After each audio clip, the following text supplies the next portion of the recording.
Hey, Zach, I've heard a lot about you. Bro, listen, you're in great shape, and I'm not trying to hit on you here on the show, but you look like you have like a calisthenics build, man. Tell me about what you do. Yeah, so my style of training these days has really evolved. You know, I got started really at a young age with your traditional bodybuilding. True. Reading Men's Fitness, Muscle and Fitness magazines, and then I joined the military. Got into that was military training. You know, running with boots, ruck, pull-ups, push-ups, calisthenics. At that time too, I really got into heavy lifting. So my heaviest deadlift at one point was over 600 pounds. Wow. I really prided myself on being able to lift heavy. In the military, while you're in the military? No, I was in the military. Okay. Yeah. Ultimately, that led to several different injuries because, the more and more I learned, that, barbell lifts like deadlifts, squats, bench press are not really ideal for longevity and true strength. And then after I got out, I went to UT, got my master's degree in exercise and nutrition science. I was teaching yoga. I got my yoga certificate, was teaching for the last 5 years.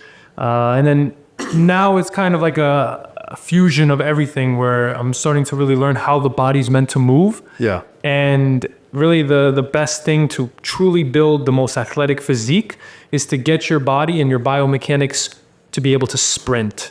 Okay. Because sprinting itself is, in my opinion, the pinnacle of all human movement.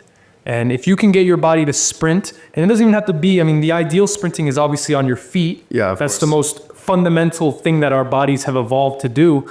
But even if you can't do that, for my elderly people or people who maybe have injuries, doing interval training on cardio equipment. It's the only type of cardio when you go full out that will build muscle, burn fat like nothing else, get your hormones right, testosterone through the roof, and just overall really create the environment for a healthy, strong, functional body. Yeah, so almost like a HIIT training. But on the more on the cardio side, I guess. Yeah. Right. Yeah, talking about injuries, I have. I was big into. I went to powerlifting gym for a couple of years, pitbull gym on Sly and Arena, and I went through that like deadlifting phase. I went through the heavy squat phase, right? Yeah. I have herniated disc. I did CrossFit for a little while. Oh wow, yeah. So CrossFit, right? So like my shoulder popped out. Was it the kipping pull-ups? Listen, I've never known kipping pull-ups because I'd never been able to do them because it was actually it was a Turkish get-up. Do you know what Turkish get-up? Yeah. It was a 90-pound Turkish get-up. I was laying on the floor with a 90-pound Turkish get-up. And I've done it before, but what happened was I was doing CrossFit in the morning, and then I would come back and do CrossFit around 5 o'clock again, and now do strongman after that. Wow. So I was doing sometimes 2 to 3 sessions a day, Monday through Friday. And then by Thursday, we did the skill of the Turkish get-up. Mm-hmm. And my spotter decided to have a conversation with somebody, I don't know. Oh, man. Anyways, my shoulder popped out, right? Painful. And from that, I did PRP. I had to start doing calisthenics. But yeah, when I used to do like a lot of like the heavy lifting stuff, I've had dumbbells fall on my ribs, and I have a lot of injuries for work. And what I found, calisthenics seems to work.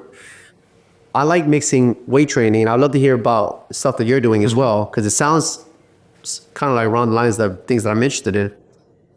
I like doing some weight training, but I particularly like calisthenics because it's not weight bearing, but yet, I like the leaner look. I don't like the kind of like the bloated look. So to me, I feel that works, and it's like military training. You're doing burpees, you're doing running, you're doing pull-ups, you're doing push-ups. To me, in my opinion, I like it how it makes my body feel and how I feel. And I know you have experience doing that as well. Mm-hmm. You said you did calisthenics, and are you doing something with more functional training, things of that nature? So how does what you're doing compare to the calisthenics and for people that may have injuries? Well, calisthenics are obviously always the first place I tell people to start because it teaches people mastery of their own body. Yeah. Like you really don't need to put any kind of resistance or any weight. You literally just need to work on mastering your body. And there's so many ways that you can make calisthenics harder. You know, a lot of people will say you can't get big with calisthenics, or you're just going to be, you know, lean, and maybe they want to gain muscle. And that's just not true. That's not true. So a lot of times, let's take push-ups, for example. People will use push-ups and be like, how many push-ups can you do? And they'll just try to go, you know, 1, 2, 3, and go as fast as they can. To make that so much better and to actually build muscle and protect your joints, it's about manipulating the variables, but specifically the tempo. So as you know, the muscle damage occurs with the eccentric, the lowering portion of any exercise. Exactly. You go slow. You go slow. So with a push-up, the way that I like to do it and the way I teach people to do it is to actually go slow down. So 4 seconds down. And then our body's meant to be explosive. And as we get older, the first thing we lose is our type 2 muscle fibers, our ability to explode. Going back to your sprint concept. Exactly. So you slow it down. It's like pulling the rubber band, loading it up, and then exploding up. So try that. I'm telling you, like, if you are good at push-ups, if you at home are good at push-ups and you can do 50 push-ups, go ahead and try to do 10 push-ups with a 3-4 second down and an explosive up. You'll be able to hit 10 push-ups, and then you'll start feeling. I'm gonna try that. Ironically, it's today, I was doing push-ups, but I was doing the push-ups, and then you know, extend your arms longer. That way, it does the scap. Yeah, scap push-up plus. Yeah, Make sure before when you do that though, you don't you retract and then you come. So you don't want to be like starting from this position. You want to retract and then. But those are great as well. No, it's good. I mean, and I really do feel the burn, and that's why sometimes I mix it with regular weightlifting too. That way, it's also some muscle building. But you know, even adding weight to your like pull-ups and your push-ups. I mean, it's gotta work. What made you want to get into fitness in the first place? Like, what was behind that? Yeah, I mean, so as a kid, I was really scrawny. I had really big buck teeth.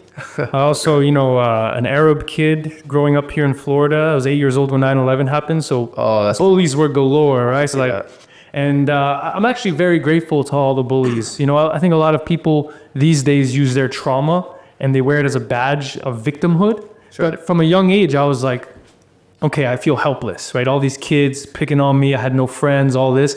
So I was just like, man, I'm going to make myself unpickable. Like they're not going to be able to touch me, right?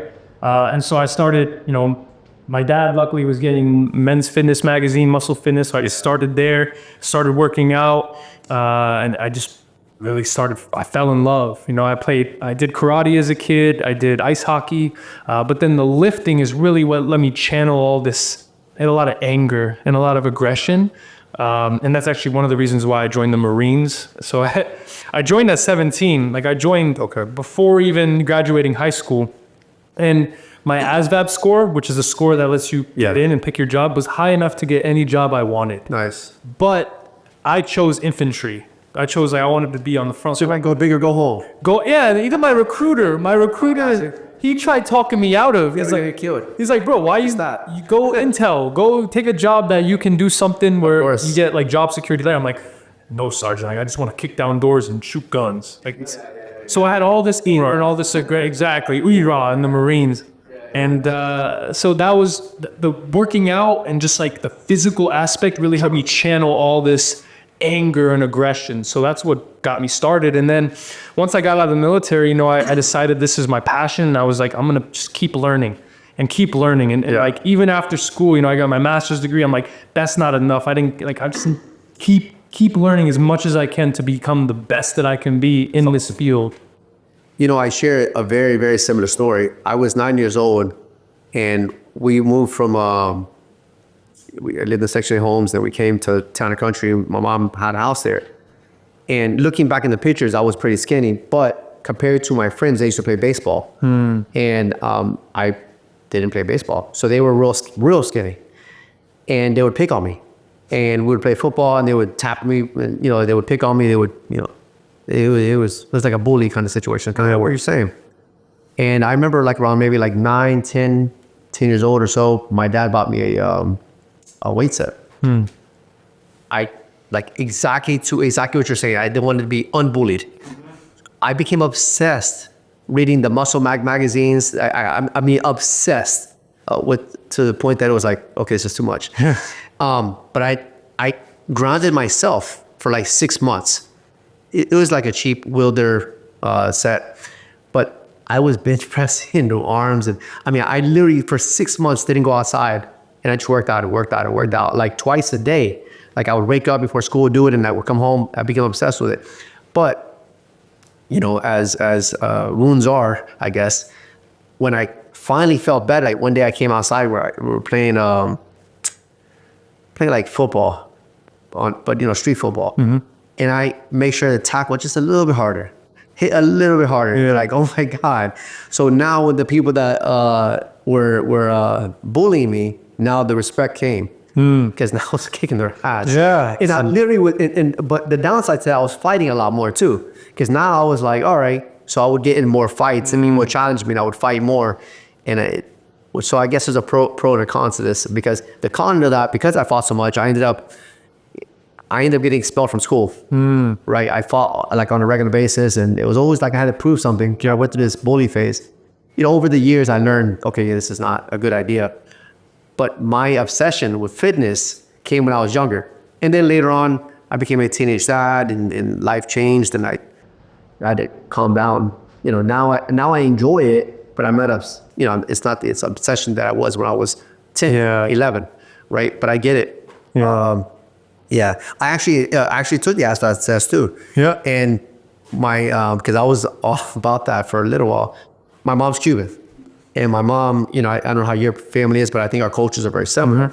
Very protective of their sons, right? Yeah. It's not like some people are like, oh yeah, go to military. I want you. That recruiter must have called 1,000 times and showed up at my house, showed up at school. Reassuring your mom. Reassuring my mom, yeah. And finally, I don't know what she said, but for whatever reason, they stopped. and I didn't go to the military, which ended up working out perfectly fine. Yeah. But yeah, it all came from that hurt of getting bullied by these kids in my neighborhood. And that's what I think, like old school bullying, obviously it can be taken too far, but I think for some, especially boys, it can be a force for good. Obviously, I think you got to the toxic side of it where then you became a bully. It was good for a little while. Yeah, and then you became a bully. Yeah, I became a defender. No, actually, I wouldn't bully, but I would defend. So like, like let's say we're homeboys, right? And I decided that I would be the defender. And with somebody else was talking garbage to you, I would jump in. I wouldn't start the fight. You would help though. But I would definitely help. And you know, so it was one of those situations. I mean, that's not even a bad thing either. I had a friend, and his name was Michael in school, and he was a little bit slow. He wasn't, you know, the sharpest kid, and he's very sheltered, his parents. So he'll get picked on a lot. So I fought a lot for this guy named Mike. We're not even that good of friends. But at the time, you know, I felt bad that people kept picking on him, because I, you know, almost like remembering of like, man, I remember I went through this. And I would fight a lot. Yeah. And yeah, so, you know, I kind of went through like a cycle. And, you know, after a while you realize balance is not the key. No. Right? But at the time. So, and you've gone through a lot of changes yourself. I mean, it sounds like you've gone through, you know, I mean, you went through that cycle. You just went through the more positive way, which is great, which is good. And then fitness became your life. So what are you doing now? Like what type of fitness? You talk about the sprinting and things like that. What type of things are you doing differently now than you did a couple of years ago?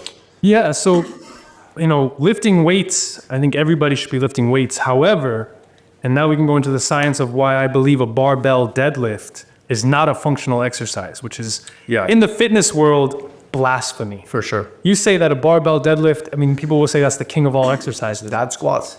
Yeah, that and squats and bench press. And so the reason why a barbell, specifically a barbell deadlift, is not functional is because, okay, so I had a 600-pound deadlift. That's a lot. Is there any way in real life that I could lift 600 pounds? Absolutely not. And just out of curiosity, how much did you weigh when you lifted 600? I was 190. So that's more than 3 times my body weight. Awesome. I was using a weight belt and straps. So yeah, but still, even then. Yeah, but there is nothing in nature that would allow me to lift that weight. And the reason why is a barbell is perfectly symmetrical. Not only that, but if you got perfect leverage. It all comes down to physics, right? Yeah. So with a barbell deadlift, your center of gravity is directly above the middle of the bar. The center of gravity of the bar is directly below yours, which means you have perfect leverage, which means that for you to really feel anything on the deadlift, you have to pile on the weight. True. The muscles activated in the bottom portion as you're picking up the hamstrings, the glutes, the back. But at the top of a deadlift, all that weight compressing your spine. It does. Just compresses your spine. My lower back, I feel it. Yeah. I know. And so all that weight going right into and then at the top, you're not really engaging much. Like maybe you're engaging your grip and you're holding your breath. You know, you're doing the Valsalva maneuver, which is which I can talk about why that's not effective either. I mean, it's effective, but it's really more of a emergency system of the body. And if you're continuously doing it, you're going to create a stiff torso, creating too much intra-abdominal pressure, can lead to all kinds of hernias, a rigid torso, and all kinds of injuries. But lifting something off the ground is functional. So I challenge anybody who has a really heavy deadlift, try, if you got a 600-pound deadlift, go pick up 200-pound sandbag. Oh my God. That's what I'm into now. So I'm on it. Yeah, that's a lot harder. Yeah. And you know why? Because there are different factors, but the main reason is because it's like something you would lift in real life, right? Sure. You have to reach around, you have to grab it, you have to lift it up, and then when you're at the top, there's so much weight pulling you forward that your posterior chain, so the back of your body, is working really hard to not let you fall forward. Yeah, supporting muscles. Exactly. It's hard. Like it's hard. I have that thing with I have this thing with water that I pick up sometimes, and the water's shifting. Yeah, those are great too. Yeah, those are good, and that's substantially harder than doing like deadlifts and stuff like that. I mean, my dad laughs at me. He's like, "Oh, you're a strong man. Lift this up." I'm like, "What's happening?" Yeah, it's because that, you know, like you said, like lifting like a cement bag or whatever. I mean, things are moving around, and it's a lot harder. That's real strength. Lifting a barbell is not, and I challenge anyone, again, if you can deadlift all this weight, go see if you can lift a sandbag. Most of them will hurt themselves because they're not used to actually lifting something functional. So I'm not against lifting weights. I love lifting weights and I love lifting heavy weights, just in a way that's going to stress the muscles and the nervous system, not so much the spine and the joints, because I'm all about longevity, because I want to be able to do this for a long, long time for sure. And I see, you know, that especially in the fitness industry with power lifters, like they normalize injuries. Like it's completely normal. No, it's not. It's not at all. But you're right. You're right. It's almost like a badge of honor. Yeah. Right. And a lot of them, they're heavier. Not all of them, but you know, I mean, I'm not knocking powerlifters at all, but what they put themselves through and the injuries that they feel later, and they have to take a lot of pain pills, a lot of them, and it's just too much. Yeah. You talked about breathing briefly. So tell me, you know, I mean, like I'm really bad about breathing. I feel like I want to faint sometimes, you know, because I feel like holding your breath and like the breathing pattern, and it's very important to breathe correctly. Mm-hmm. I know I struggle with this. You know, like what would you suggest, I guess, when you're working out, or if you can give some examples of breathing to really maximize that lift or maximize your... So with in terms of breathing with exercise, I really like the power breath. And if you're familiar with martial arts at all, this is that type of breath. So with someone that's lifting heavy weight, they always teach the Valsalva maneuver, which is... And you just brace and you hold, and that's great if you're like once in a while. It's an emergency system. Sure. But otherwise, you want to be lifting with releasing some of that intra-abdominal pressure, but keeping some of it to protect your spine. So what I like to do, breathe in through your nose, and then, so this is like, we'll try it together. Yeah, so ready? And then out the teeth. Okay, feels good. I feel my Exactly. You feel with that, you feel everything tightening up, but you're also releasing pressure, so you're not creating too much. Got it. And obviously, this can be adjusted to whatever exercise you're doing. Take, for instance, Turkish kettlebell swing. Yeah. Very basic exercise. So you got to tap the kettlebell up. As it comes down, you go, and then as you swing, if you're familiar with boxing. Yeah, boxing. Yeah. So that's the ideal breath for any type of exercise. If you're barbell deadlifting, or even if you're lifting a heavy sandbag, you might need to use that.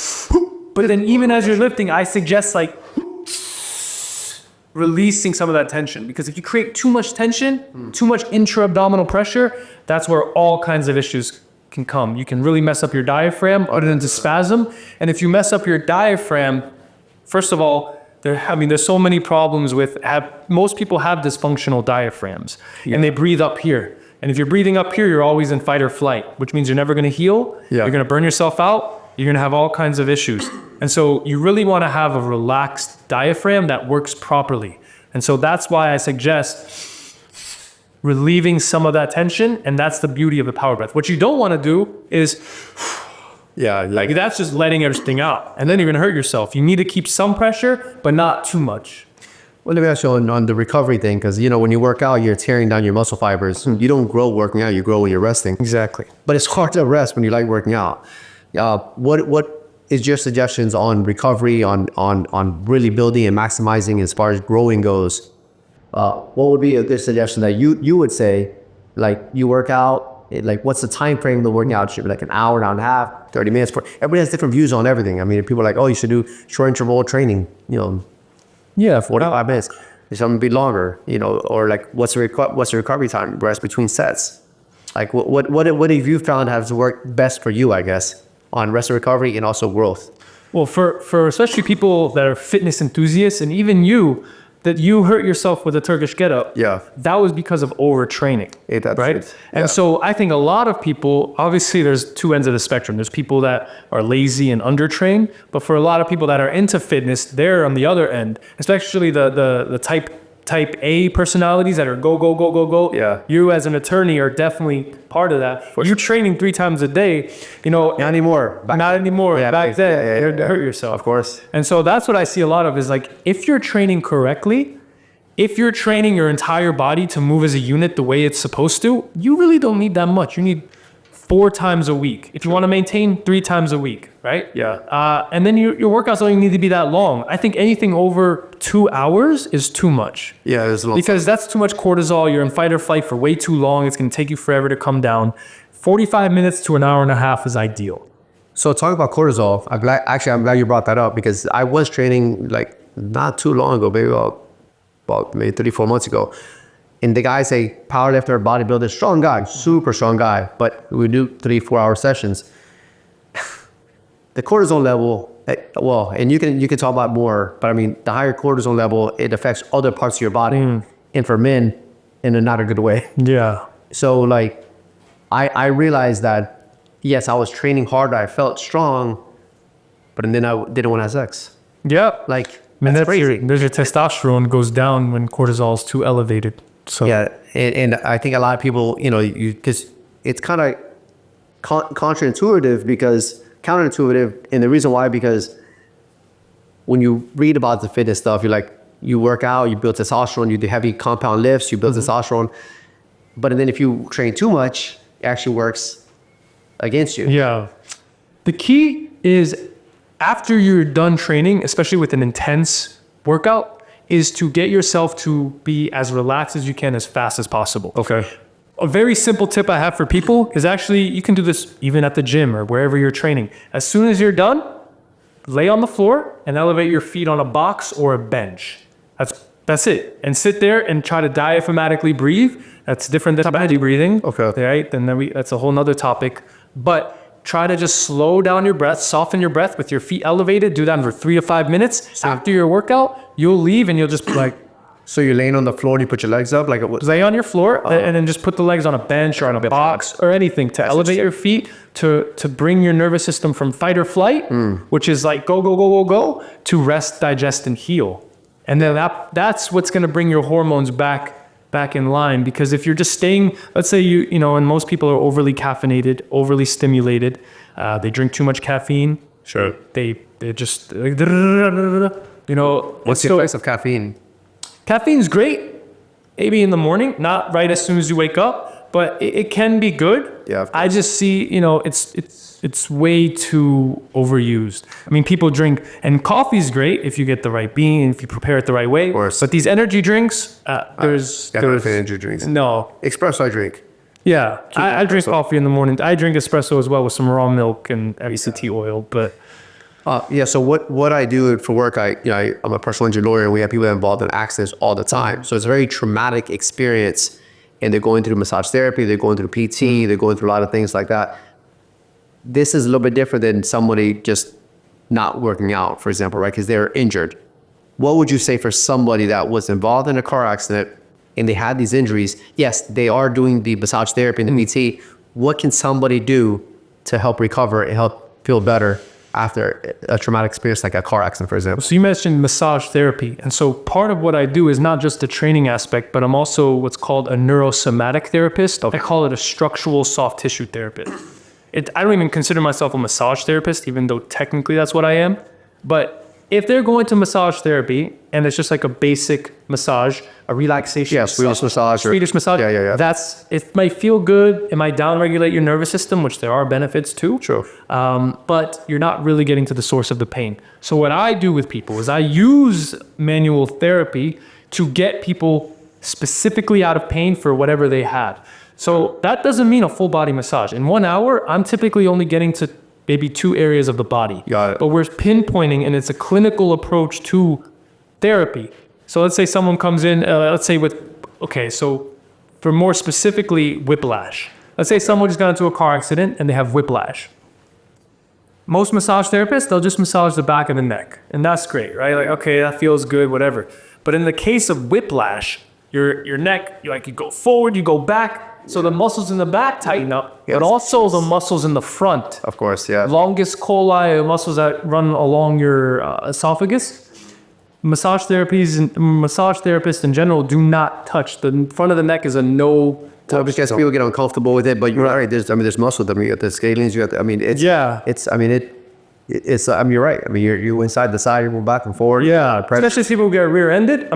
Everything gets tight. So you can relax the back all you want, but they're going to be like this. They're going to be stuck forward. And so part of what I do is I do go to those uncomfortable areas. I let the person know, like, hey, this might be uncomfortable. Maybe if they're not comfortable, I don't do it on the first session. I do it on the second. But we're tractioning the esophagus out of the way. Super cool. And we're getting, So it's and we even do intranasal stuff for people with septum issues or they can't breathe. We even do for TMJ, people with TMJ. Obviously, we can do the external muscles, but we go in the mouth as well. Okay. So this is a much more clinical approach. Yeah, what is it called again? This is neurosomatic. So it's very similar. Because there's also muscular. The guys who created neuromuscular, Paul St. John. Yeah, I know him. Well, I know about him. Yeah, so he's in Clearwater. Yes. He created neurosomatic as well. So he evolved neuromuscular to neurosomatic because the word somatic means more than just the muscular. So he expanded it to encompass also the cranial work and the visceral work. So we work with organs. Nice. So it's more than just muscular, somatic. It's just technicality of language. But so for people that are just gone through an injury, seek something other than a basic massage. And then even with PT, if they're just a PT, like a cookie cutter PT, a lot of times they're just throwing exercises on things. And if muscles are hypertonic, if they're tight and you throw an exercise on it, that's like pouring gas on the fire. Yeah. So it's about finding the right professionals for the people that are going through these injuries due to anything, car accidents especially. Yeah. This podcast is sponsored by medlegosafekeep.com. Thanks for watching. Don't forget to hit the like and subscribe button. Now back to the episode. I owned a doctor's office, and we had massage therapists, chiropractors, orthopedic doctors, stuff like that. And we did a lot of neuromuscular re-education. But I'd never heard the term neurosomatic until today. But like you said, it got developed from Paul St. John, from neuromuscular re-education to neurosomatic, which is kind of interesting, but it makes sense. But yeah, at first, they used to do a lot of those things like moving the trachea and all this stuff. People feel uncomfortable a lot of times, but it is very effective. So there's a difference between therapeutic massage a lot of times than when you go to some of these automaxic clinics that they're just doing the cervical, thoracic, lumbar, and they're doing some active passive stretching, some manual therapy, some ECM, stuff like that. This is more of the hey, I'm gonna get you better. Yeah, and in the meantime, the massages for most people, they're not enjoyable. They're not. They're in pain. Yeah. I obviously fine tune it to reach that person's pain threshold, because if you go too far, then you're gonna tick off their nervous system and it's gonna cause more problems. So it's about finding that person's level that they can tolerate, and then it's kind of like I explained it as that pain is there, and what we're doing is we're taking it out. Yeah. So then you don't have to live with it chronically. You're going to live with it now really intensely, but then if you do the right things, and I always give my people homework to do when they go home, because you can come see me twice a week, but but then you got 5 other days that, I mean, what else are you doing? Yeah, exactly. And but especially with just going back to like the people with whiplash, one thing that is not really talked about. So anyone, not even people with injuries, but everybody, we have this forward head, right? Because we're always looking down, we're always phones. We're always on our phones. So what this does, the vagus nerve, which is your number one nerve responsible for your parasympathetic nervous system. Basically, this is the number one nerve that will allow you to rest, digest, and heal. Okay. When you're stuck in this forward head, there's 2 points right here and then down at the clavicle. When you're forward here, that nerve is being pulled on. Yeah. It's always going to be tense. It's never going to be able to be relaxed and actually fully work. So if you're stuck in forward head, you are always going to be on some level heightened. Fight or flight. Yeah, Stupid fighter. yeah. Which is not good. That's what causes premature aging. Yeah. That's what causes hormonal health to go down the drain. And I mean, you know, I have a bone to pick with a lot of physicians who, when they, you know, a man comes, he's like, even in his 30s these days, but like, oh, they go and their testosterone is low. Oh yeah, just throw some TRT. Yeah, let's talk about that too, actually. Yeah, I think that's a huge thing right now. Like before, if you took, you know, there's steroids and there's, you know, I mean, it was real popular back in the days, back with like Arnold Schwarzenegger, whatever, and then it got really ugly for a while. And then now it seems like it's getting marketed as like, this is part of life. Yeah. What are your thoughts on like, you know, there's TRT clinics, you can go to some that sells it from like Mexico, from like banana. Yeah. Like, what are your thoughts on that? Well, there's no doubt that, you know, they'll point to the statistic that testosterone among men is dropping as time goes on, and there's no doubt about that. Our lifestyle, especially in America, our food, our environment, there's all factors that are bringing the testosterone low. But a big problem I have with our medical system is, you know, I have a good friend who's a physician. This is a little tangent. I have a good friend that's a physician, and you know, I trust in medicine to a degree. Sure. But he said, and this is coming from a doctor himself, the real medicine is done in the ER. Everything else is just business. Got it. And when you look at the pharmaceutical companies and you know, they mean, it's $1 trillion company, it makes sense. You got someone with low testosterone, oh, we got the drug, let's just give them testosterone. It's a natural part of aging. Just give it to them, get your levels up, you'll feel better. Until you stop producing your own testosterone. Well, they will. They'll stop producing their own testosterone. They'll need to be on this drug, this exogenous hormone for the rest of their life. Yep. So that aspect, I'm completely against. Why don't we look at your lifestyle? Why don't we look at, okay, the basic stuff? How are you sleeping? How are you eating? What are you doing? What's your stress levels? But even beyond that nobody's talking about, what about your biomechanics? How, not just your posture, people get hung up on posture, not just the way that you hold your body in space, but the way you move your body. If you're rigid, if you're stuck in all these things, take your vagus nerve, if you're stuck in this forward head, your vagus nerve is gonna not be able to relax, you're never gonna be able to go to parasympathetic, your hormones will be all out of whack, nobody's looking at that. So that's where it's like the whole, like, why don't you look at everything? How are you moving your body?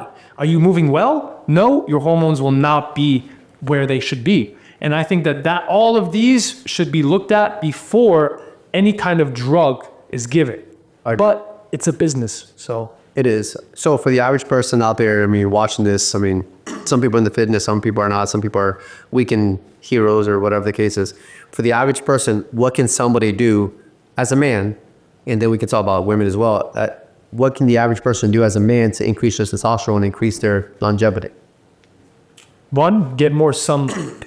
Okay. Number one is get more sunlight. Specifically, if you can get more on your upper chest and your back, that seems to have the biggest effect of testosterone. Okay. You need sunlight. Versus taking vitamin D pills. I would say sunlight is number one. True. Vitamin D pills are, because we say that the sun is only vitamin D. Our science is a bit restricted in that the sun, I believe, gives us so much more than just an isolated vitamin. Sure. But yeah, vitamin D pills as well, especially if you live, like we were talking about, if you live like in England, yes, or like Seattle or somewhere that's like gray and drab. First of all, you know, maybe you move, or you just have to take a vitamin D pill because your weather sucks. But not Florida. Not Florida. You got plenty of sun. Yes. And then, I mean, the second one is really, really try to hone in on your sleep. And there's so many, like sleep hygiene. The good thing about it is it's becoming more mainstream how important sleep is. I struggle with sleep. Yeah. I mean, I try to Me and my wife are on different schedules, which is super annoying. She likes to go to sleep a lot later. And it's not that I try to go sleep a lot earlier. I'm saying like 10:30, 11 o'clock, but she'll want to go sleep like at 1. And it messes me up. And in the morning, I wake up at 7, 10 every day. So it's kind of hard, but you're right. I mean, when I have good night's sleep, I feel phenomenal. But I had trouble sleeping. So I do take, I do the zinc, I do the magnesium, I'll do, it's called the animal pack sometimes that has like a whole bunch of pills that I don't know what the hell they are, which is probably not good. It has like GABA, it has a bunch of other stuff. But yeah, sometimes I have to take I don't take like prescription drugs, but I take a lot of supplements. As long as you don't take melatonin. No, so let me tell you about melatonin. It makes you have insane dreams. Yeah. I do not like melatonin. For a minute, I was on melatonin for like a long time. And then I was like, why were these vivid dreams? And I couldn't figure out why. I just stopped taking it. But why is it melatonin bad for you? Well, it's not because of the dreams. It's because It's horrible for me. what will happen is your body will stop producing it. It's like everything. The same thing with testosterone, TRT. When you give your body, the body's lazy. The body will always take the path of least resistance. So if you're giving it something, why do I need to create it? I could save those resources for something else. So the body's not going to create melatonin, which means you will, once you get off it, if you're on it for a couple of weeks or however long, you won't be able to sleep. You'll literally be tossing and turning and it'll be like, oh, forget it. I'm just going to Actually, it did happen to me too. yeah. So that's Size of dreams. melatonin withdrawal. It's very, so you sounds like you got the supplements, right? Zinc, magnesium. Yeah. Magnesium, I mean, there's some debate on it, but I think magnesium's, there's different forms of it. Yeah, You want to take it's like 2 or 3 of them. the glycinate, the version is more for your brain, and it's actually better to take it in the morning. Really, magnesium in the morning? Yeah, because the body will, it'll just use it better. Like if you take it at night, like it's fine if you take it at night too, but there's just a little bit more that's like, hey, it's actually maybe better to take it with food in the morning. But it's also about, okay, so you got the supplements down, which is great, but it's also about your sleep hygiene. So like, do you have like your mind going brrr, and then you have trouble falling asleep, or? Yeah, so I've been a business owner for almost 25 years, and I'm constantly thinking of things all the time. Like even when I'm trying to like let's say right now we're talking about this, I'm thinking about also I have to make sure I follow this paper with this. I have trial next week. Things like that. It's like constantly like it's like a squirrel, right? I think God's not as bad as it used to be, but I can't turn it off. And I think for most business owners, not everybody, but for a lot of people, it's hard to turn it off. You're constantly thinking about things all the time. And, especially now, I think like with the TikTok generation, Instagram, now it's X, Twitter, you will have that instant gratification right away. And you're always looking for something. It's hard to have like dead time now. It's hard to have like, I'm just gonna relax. It's very difficult to just relax. Yeah. At least for me, it is. Like I tried the meditation thing and I need to do a lot better. I see you talk about yoga, but we're always looking for something to fill in our gaps, and that's sad because like even driving, which you shouldn't be on your phone, but even driving, if the light's too long, you're like, let me check my Facebook. There's nothing that important on Facebook, right, or Instagram, but it's where you're constantly thinking of the next thing, like filling in the gaps. So I have trouble sleeping. And I can't seem to like completely turn that off. So please enlighten me, because we're all here. So As a society, we've demonized boredom. So if you're bored, something's wrong. Yeah. And you have to fill it with social media. You have to fill it with music. You have to fill it with even podcasts, or you have to fill it with noise. So watch ours. Where you always have to fill the void. If there's nothing, people don't sit well. And forgot who said it, but some French philosopher said, all of humanity's issues stem from a man not being able to sit in a room alone. And so that boredom, that state of boredom, when you look at the best thinkers, the best philosophers, the best inventors, Nikola Tesla, Albert Einstein, all of them, this is when their best ideas came to mind. Yeah. When they were just strolling down a field, looking at nothing and being bored. This is called the brain's default mode, like default network. So if you have trouble sleeping at night because your brain's not, it's just going, that's because one of the causes is because throughout your day, you're not giving it enough time to process the millions of thoughts, hundreds of thousands of, perhaps millions of thoughts going on in your head every single day. You're just always filling it. Okay, social media, music, podcast, this, that, noise, audiobooks, everything. Even if it's self-improvement, it's still noise, right? True. The best improvement comes from within. But so the first thing I would do to people like you is try to maybe just drive with no noise once in a while. Yeah, no radio, nothing. No radio, no music, just with your thoughts. That's the easiest way to just incorporate, because you're driving, you're going to be, you can easily do nothing while you drive. Yeah. Maybe not easily. And that's we've conditioned ourselves to be so that it's not easy. It's really, when I used to teach yoga, for a lot of people, when I used to teach, especially the power classes, you get the type A personalities that come in, they want to work out. They want to go. Yeah. Shavasana, which is the last portion where you lay down and it's basically meditation. For most people that are that person, that's the hardest part. Yeah. Not the crazy yoga flows and all this craziness. No, you just can't lay down and be with yourself. Right. And I'm very grateful that I was a kid that grew up before the social media stuff. For sure. I remember as a kid, you're out with your parents and you're just like entertaining yourself with nothing. Like, oh, look at that crack in the wall. I wonder can I follow it? Yeah, like, true. These days I see parents with give them an iPad and the kids just like all the time. And it's like, that is the number one place I would tell people who can't fall asleep at night because of an overactive mind. Give your brain more space throughout your day to be able to process all the thoughts. Because then when you're laying in bed, if that's the only time that you have space to process, guess what? You're not sleeping, you're processing. You're going, but now your brain's doing the filing cabinet thing and like, okay, let's sort this, because you didn't give it enough time. So that's the number one step. So with that, would you suggest, for example, like let's say you do blocks, like, all right, I'm going to do 50-minute blocks or an hour block and then take a 10-minute mental break. Yeah. Something like that. You could do that as well. Actually, even, and this is a side tangent too, but for office workers who sit at a computer or like are staring at things close up. Yeah. The human eye is not meant to just always be staring at something close, because our eyes, they constrict it, and that's what happens when we're looking at it close up. We've evolved to be like, look at the horizon, look at far away, right? Like tracking targets or like prey or predators so every 30 minutes to an hour, and I tell people all the time, especially if you get headaches throughout your day, tension headaches or like migraines from like staring at a computer, or you feel really tired. And this is really helpful for people, especially if you have a window. Take a break.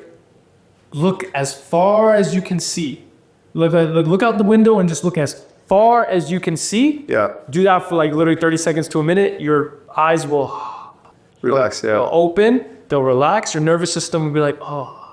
Because, I mean, historically, when we were looking up close, it's like we're really concentrating in it, but you're like, it's always there. Yeah. Your eyes get tight, vision problems. Yeah, I used to get headaches. I just was getting old.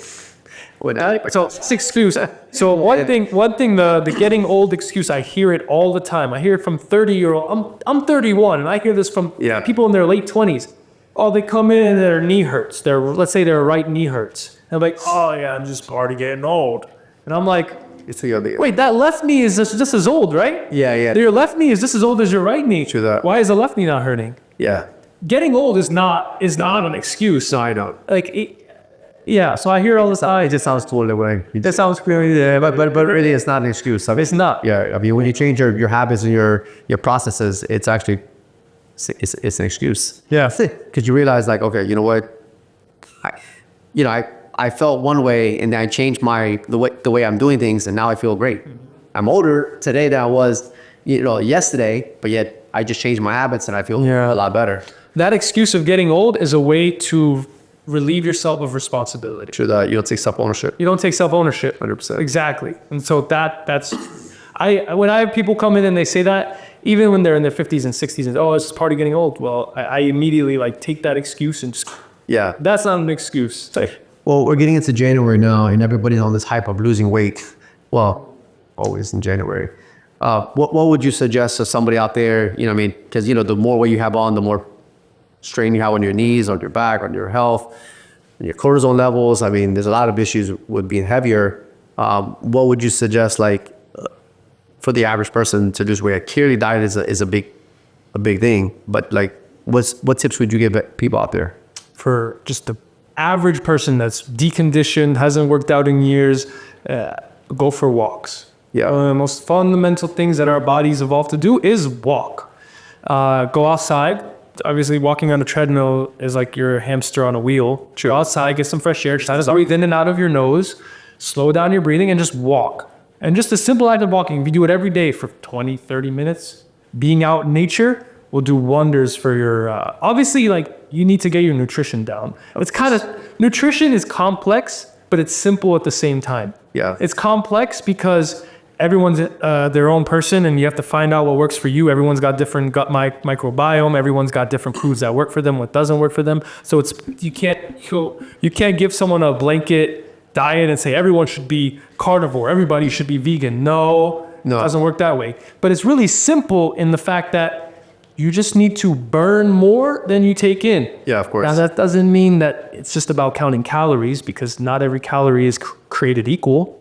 And so that's where, I get into some friction with people who are just about counting calories. It's more complex than that, but it's, at the end of the day, burn more than you take in. Get most of your food from whole natural sources. Yeah. Cut out the processed junk. Cut out, like, another part is, each and every one of your cells has a fat membrane. Yeah. So your body is literally made out of fat. So the fat that you eat is going to determine the material that your cells are made out of.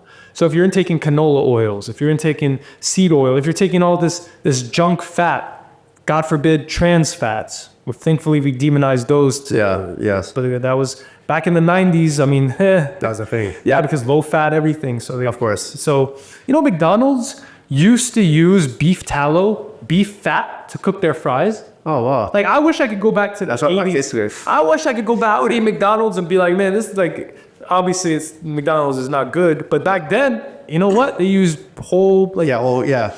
real food. Of course. And so the fat that you eat is very important. The calories that you eat, the quality of food is important. But if you're like out of shape and you want to lose weight, go for walks. Yeah. Just cut out the chips, cut out the Oreos, cut out, you can have like maybe once a week or like whatever, like, enjoy life a little bit, but on average, eat whole foods. Yeah, I actually, as an attorney, a lot of times you sit down a lot, and it's a very stressful job. You got the cortisol, constant people. My slowly's had a bad day, and people really do tell me the bad days all the time, which is fine, but it puts a lot of pressure, and then of course it does build up the stress hormone.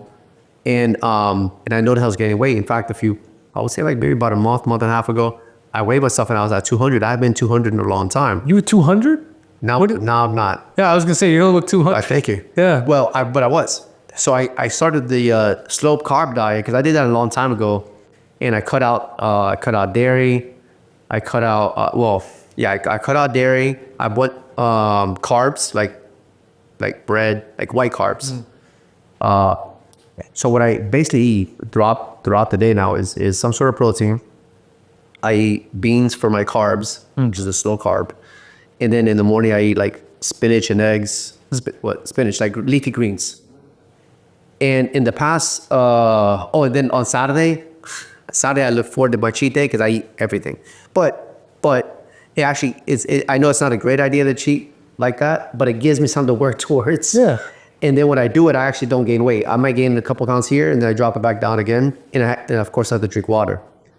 And I've lost already so far 17 pounds in the last month, and I feel great. I don't feel bloated because feeling bloated sucks. Oh, like I love wearing suits. I have like 65 3-piece suits. I have a lot. It's a little bit of obsession. It's another problem. Another conversation for a different day. But so when my suits weren't fitting me no more, and my shirts were like, help me.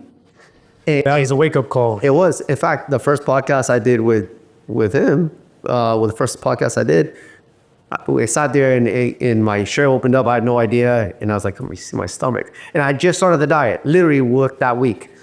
And actually, I heated up my beans at this house, at JP's house. But it's consistency. I've stayed on it, and I feel great. Don't get me wrong. Sometimes I'm starving. I feel like I gotta eat, and I gotta make sure I eat some sort of beans. If I don't eat the beans, I feel like I'm dying because that's what gives me the carbs. Yeah. But not everybody responds the same to every diet. Exactly. Because that's the key. That's the key, because I've tried like different things and I'll lose the weight and I'll gain it back really quick, or I yo-yo and it's horrible. It's about, I mean, a rule of thumb that I like, and this is difficult for a lot of people to kind of pinpoint, but it's about kind of eating what your ancestors ate. Looking back, your lineage and kind of seeing, now for some people that are maybe like all over the place, that's tough. But like, more like Mediterranean does really well with, seafood and plant fats like olive oil and then like oily fish like sardines and like dairy, but obviously dairy is a whole nother topic we can get into. I put up there too. Yeah, pasteurized dairy, conventional dairy, everybody should really cut out. But if you get, then we get into the raw dairy discussion. That's a whole nother topic. But for people that are maybe like more Scandinavian or Northern Europe, you do well most likely with more fat. More animal fat, like heavier foods. You go more to the African, you do more well with grains, more like with chicken, with poultry, with, carbs. And you go to, and everyone I'm Cuban. Yeah. So we do a lot of carbs, a lot of rice, a lot of breads. Yeah. Cuban bread, it's not good for you. Yeah, it's not good if, see, bread's not really the issue. Gluten itself is not really the issue. American processing of the food is the issue. You can go to, let's say I was to Morocco and Moroccan bread, even like in European, Italian or Spanish, like that bread hits different. You eat that bread, you're not getting overweight. You're not getting fat. You're not going to stay overloaded. That gluten, it's like a different wheat. It's a different manufacturing process. We've eaten bread for thousands of years. And I used to be a paleo guy. That was like the agricultural revolution was the period of time that humans. I went through that paleo phase. Yeah, me too. And it's like, I out of all the diets, the trendy diets, I think paleo is definitely sustainable. It's not bad. It's not bad. It's easier than the keto diet. Well, keto diet has application for people who have mental, like let's say Alzheimer's or dementia. It's a clinical diet. I think that can be very beneficial for people developing, these cognitive issues, because a high fat diet, that's going to give you, really good brain food. Vegan's not bad. I have a friend of mine, he's big into vegan, but I myself, I love meat. I personally like steak. The problem with vegan is obviously everyone's different, and some people do better without it. But it's impossible to go long-term on vegan without supplementation. Sure. So any diet where it's like, I need to take a supplement because I'm not getting into my food, in my opinion, is wrong. Not wrong, let's say not ideal. Right? Because then you got to take your vitamin B2 shots or vitamin B12 shots. Then you got to, get it's like so many other aspects. Then you got to take, vegans do really, really well with creatine supplementation for their brain. Because their brain stopped working properly. Creatine is found in red meat. Yeah, for me, And so if you're not eating meat, your liver will produce a little bit just to survive, but not to thrive. Yeah. Same thing with cholesterol. Your liver produces cholesterol because it's very important, but not enough to thrive, just enough to survive. And you look at long-term vegans, for the most part, they're, it's obviously everyone finds their own way, of course, but it's not sustainable. Just like carnivore, in my opinion, they're both two ends of extreme. Completely. I am not a fan of extreme anything. Sure. So carnivore, all meat is like, nah. That's tough too. That's not it either. We're not just eating meat. No.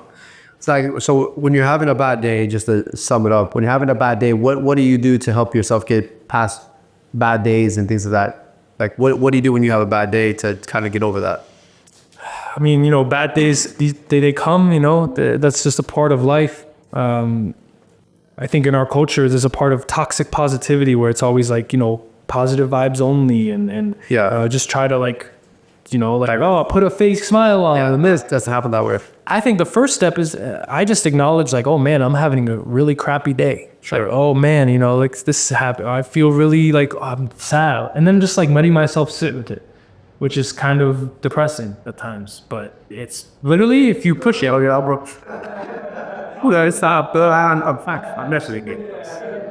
and about like a support network. So, you know, especially as men, we need to be around other men. For sure. Not necessarily just to like give our, like, it's good to talk to people, but just being around other men, doing physical things, working out, doing something to take your mind off it. I agree. But not pushing away. Like you have to acknowledge the negative emotions. You can't be positive vibes only. No. It's like, no, dude, that then you're gonna be fake. You're gonna be like always like a fake smile. That's a joke. BS. Yeah, of course. So it's really about acknowledging, hey, it's a bad day. I'm feeling like crap. Okay, you know, maybe I take a little bit easier on myself. Maybe maybe today, or I just like, you know, I push on through. But I acknowledge the fact that this happened to me and my emotions are out of whack, and acknowledgement. Yeah, I always think, I mean, working out helps me tremendously. But when the day is going like really bad, I'm like, you know what? Tomorrow's gonna be a better day. In a way, I'm gonna stop. Like if I had 1,000 things, if I had tons of things to do that day, you know what? I'm gonna stop now. I'm gonna go home, put something that's mindless on for a little while, or if I can work out, but then put something mindless, and then tomorrow the day starts again. And then, you know, I mean, that seems to help a lot. Yeah. And think about family. Your family, you know, you surround yourself with your social network and your family, and you know, a lot of times if you have, you know, good people in your life, it really does change your the way you feel. I think a spiritual connection is key too, regardless of what that means for anybody. But I think that because we all have a spiritual connection to something, even the people who are like, oh, let's say a hardcore atheist, you still worship something. What is that? Maybe it's your ego, maybe it's money, maybe it's fame, maybe it's wealth, maybe it's whatever, but everybody has something higher that they connect to. And so if you can connect to something higher that's above yourself, above your ego, or above the materialistic aspects, I think that can really get you through the tough days as well. That's cool, man. Well, Zach, thank you. I know we've been talking for, I don't know how long, but quite some time. I learned a lot of good things from it that, well, I'll watch my own podcast later and get some breathing exercises and techniques. But I appreciate it, man. Thank you so much. Appreciate you having me.